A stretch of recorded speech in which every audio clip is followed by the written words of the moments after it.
అదే ఏవి 25 ఇయర్స్ చూస్తే నాకు ఇన్ని చేశానా అని భయం వేస్తుంటుంది. అంటే ఒక్కొక్క సినిమా నేను కూతురు, కొడుకు ఇలా చెప్పుకుంటూ వచ్చాను అనమాట. బేసిక్గా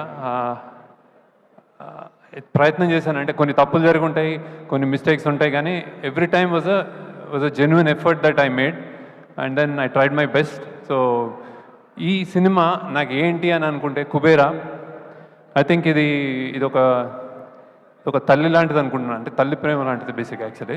సో ఎలాంటిదంటే, అంటే ఒక తల్లికి బిచ్చగాడైనా కోటీశ్వరుడైనా ఎవరైనా తల్లి ప్రేమ ఒకటే యాక్చువల్లీ. సో ఇందులో అలాంటి అన్బయాస్డ్గా మేము కూడా ఈ పాత్రల పట్ల చూపించి నేను తీయగలిగాను అనిపిస్తుంది. అలానే దేవుడికి, దేశానికి కూడా ఎవరు ఏ మనుషులు వేరే కాకూడదు. కోటీశ్వరుడు కానీ బిచ్చగాడు కానీ ఇలాంటి ఒక జెన్యున్ ఒక కథతోటి ఒక ఐడియాలజికల్ డిఫరెన్సెస్ ఉన్న, క్లాస్ డిఫరెన్సెస్ ఉన్న ఒక మన దేశం లాంటి దేశంలో, ప్రపంచంలో కూడా అలాంటి కథ రావడం నేను అదృష్టం అనుకుంటున్నాను.